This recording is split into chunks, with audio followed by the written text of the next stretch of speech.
เปิดคลิปมาเมื่อนี้กาอยู่ทงไฮทงหน้าคือเก่าพี่น้องเลยเนื่องจากว่าระยะนี้ที่ว่าเป็นระยะเข้าสู่ฤดูเฮ็ดนาปีพี่น้องเลยเนาะที่ว่าย่างเข้าสู่ฤดูฝนแล้วเดือน5 ฟ้า 6พี่น้องเลยฝนตกลงมากับพี่น้องเศร้าให้เศร้าหน้าเฮากะเริ่มสิลงมือคาดไถผู้ที่มีเงินไขเห็ดหน้าดำก็คือตกกะวานกะพี่น้องหรือว่าผู้ที่มีเงินไขในการเห็ดหน้าวานหน้าหยอดกะคือว่าไถหุดไว้เนาะไถหุดเพื่อเป็นการป้วนดินหรือว่าเพื่อเป็นการพาหญ้า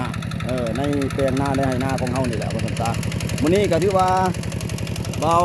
ข้าวพรก็มาสืบต่อไถหุดหน้าคือเก่าพี่น้องเลยตอนบ่ายๆค่ายแรงของมื้อนี้วันพุธพี่น้องเอ้ยเนาะสืบต่อจากมื้อวันเสาร์และก็อาทิตย์ที่พวกเขามาไถนาทงนี้ว่าซั่นซะหน้าแปลงนี้เนาะซึ่งเป็นหน้ามูลมั่งของเขาแม่ว่าซั่นซะแต่ว่าน้องสาวเพิ่นบ่เฮ็ดน้องดาวแม่เลี้ยงเดียวเพิ่นบ่มีผู้พาเฮ็ดว่าซั่นซะ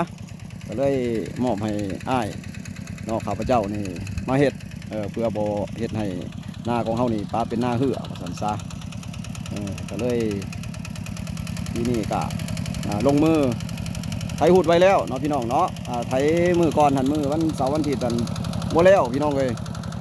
ก็เลยมาสืบต่อมานี่เนาะวันพุธวันที่27เดือนพฤษภาคม2025พี่น้องเนาะมื้อนี้ก็ได้ลูกชายเท่าเจมบอลมาซอยที่เก่านี่ก็ได้มื้อนี้เพิ่นมาผู้เดียวบ่ได้เอาน้องชายมานำบ่ได้เอาน้องเมียมานำเหมือนซะเลย2พ่อลูกมื้อนี้ลุยก็คือไถนาที่เฮาไถบ่แล้วมื้อนั้นจำนวน6ไร่พี่น้องเนาะสิมีไร่น้อยไร่ใหญ่เนี่ยประมาณนี้แหละมีหน้า2ไร่เพราะว่าเพิ่นเบิกเนาะเบิกเป็นไร่ใหญ่ก็บ่ได้ใหญ่หลายพี่น้องเนาะพอประมาณว่าซั่นซะพอดีดำม่วนไถม่วนอันนี้ก็คือจะสำเร็จพี่น้องเนื่องจากว่าไร่นี้เป็นไร่สุดท้ายเนาะสำหรับหน้าตรงนี้เพราะว่าหน้าทั้งหมดท่านทางโซนลุ่มน่ะแม่น10ไร่พี่น้องเอ้ยเนาะมันเป็นหน้าเก่า10ไร่น้อยอยู่โซนโป้นที่ไถมือก่อนถ้าว่าใครได้เห็นที่บอกเขาได้ลงคลิป EP ก่อนหน้านั้นก็สิเห็นนำกันว่าสำหรับหน้าอยู่ทางตอนลุ่มทางแปลงลุ่มน่ะที่ว่ามันเป็นหน้าไร่บ่ใหญ่เป็นหน้าดังเดิมว่าซั่นๆนี่เป็นหน้าซาวใหม่พี่น้องเอ้ยเนาะก็สิซาวประมาณ5-6 ปีคือหลังมานี่แหละประมาณนี้ว่าซั่นซะมื้อนี้คือว่ามาสืบต่อเป็นที่2เนาะสำหรับการไถหุดนาก็คือเป้าหมายเกษตรหน้าวานพี่น้องเอ๋ยเนาะแต่ว่าไถหุดไว้ก่อนเพื่อเป็นการบ่มดินหรือว่าพรวนดินหรือว่าขาหญ้าคือข้าพเจ้าเว้าในเบื้องต้นท่านว่าซั่นซะเอาไปเบิ่งทางกองนากันเตรียมบอลเราสิแล้วให้สุดท้ายแล้วยังมีหน้าอีกคงนึงพี่น้องเนาะหน้าโคกเนาะซึ่งเป็นหน้ามูลมรดกตกทอดจากคุณปู่เนาะจากปู่หรือว่าเป็นเป็นพูดของทพว่าซั่นซะเนาะแต่ว่าเป็นแบ่งปันให้ลูกเป็นของไผของเล่าแล้วว่าซั่นซะเนาะอยู่หน้าอีกตรงหนึ่งเนาะเพิ่นว่าหน้าโคกคาดว่ามื้ออื่นเนาะก็สิไปสิต่อไถหุดตรงนั้นต่อว่าซั่นซะไปเบิ่งเท่าเตรียมบอลเราสิแล้วปลาแล้วแล้วในสุดท้ายแล้วลุยมื้อนี้2พ่อลูกมื้อนี้พอดูลุยเบิดมือกลับมาสวยเนี่ยพี่น้องประมาณ10 โมงกว่าๆพุ่นแหละจังได้ไถเพื่อเท่าเจมเพิ่นมาแต่บ้านเมียเพิ่นปีนเพื่อเปลี่ยนตีนรถไถไปไถมาผัดลูกบีผ่านไถกระแตกก็เลยเสียเวลาไปอีกประมาณเกือบชั่วโมงผมบ่ยักเป็นนั้นว่าสำเร็จสำหรับวันนี้สำหรับหน้างานการไถหุดสำหรับหน้าตรงนี้ไถหุดไว้ประมาณ1 อาทิตย์พี่น้องเลยถ้าว่าฝนบ่ตกก็เฮ็ดให้ดินมันแห้งพอมังว่าฝนตกมีน้ำก็คือที่ต้องได้ว่านแบบว่านเปียก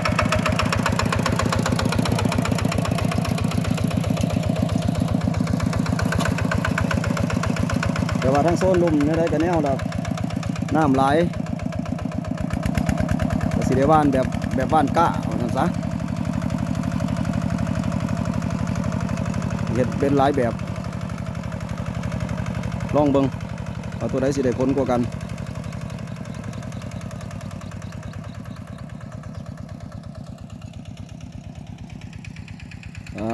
เป็นว่าสำเร็จสำหรับมื้อนี้สำหรับหน้าแปลงนี้เนี่ยไปแล้วถ้าเจมไปแล้วบาดนี้แสดงว่าเรียบร้อยแล้วพี่น้องเอ้ยสำหรับการไถขุดหน้าทงนี้เป็นนั้นว่าสำเร็จเสร็จสิ้นเรียบร้อยตามระดับคาดหมาย 2 มือพี่น้องเอ้ยแต่แม่นไถเบิดมืออีหลีแม่นมาแต่เช้าก็สิแม่นมือเดียวก็คือสิแล้วประมาณ3 แห่งงานว่าซั่นซะพอได้พัดเปลี่ยนกันแต่ว่ามื้อนี้มา2 คนพ่อลูกมาสวยเนี่ยโอเคสำหรับคลิปนี้ก็สิอัปเดตสำนีกันสักก่อนเถียงหน้าห้าง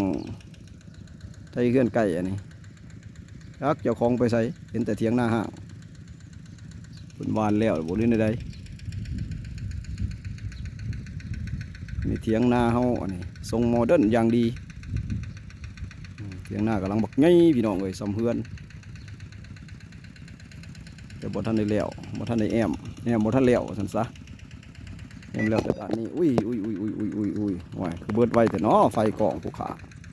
ไฟขาเซลฟี่ไฟขาเซลฟี่โอ้ยสาดไฟบ่เต็มบ่จัดไงถ่วนโหลดโอเคพี่น้องเลยซ้ำนี่ก่อนลงเก็บเครื่องก่อนบาดนี้เพื่อไปเปลี่ยนตีนรถไถเป็นได้ไดขากล่องนี่มาเบิดอัน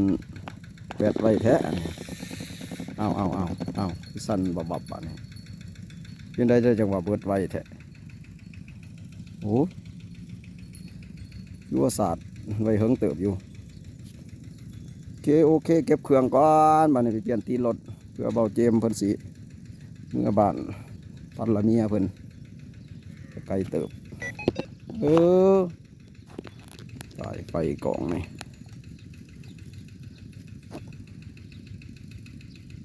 โอเคสำหรับคลิปนี้สำนีสักก่อนขอบใจสำหรับการติดตามเด้อคลิปหน้าพอกันใหม่สำหรับคลิปนี้โอเคสำนีก่อน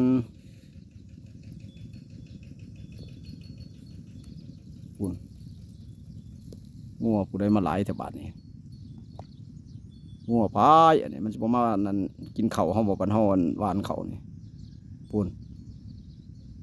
ลังไรกันมาหลุดบาทนี่ปี๊บมันห้องวานเข่านี่เพิ่นปล่อยมาเนี่ยห้อยมันก็มุนอุยปุยแล้วเข่าเฮานี่เต้งัวเป็นฝูงเลยพี่น้องเลย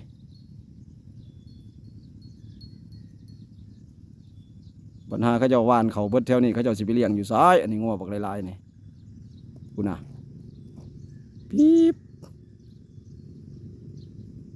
มันสิบ่ได้ล้อมหัวไว้พุ่นบ่จักเด้หน้านี่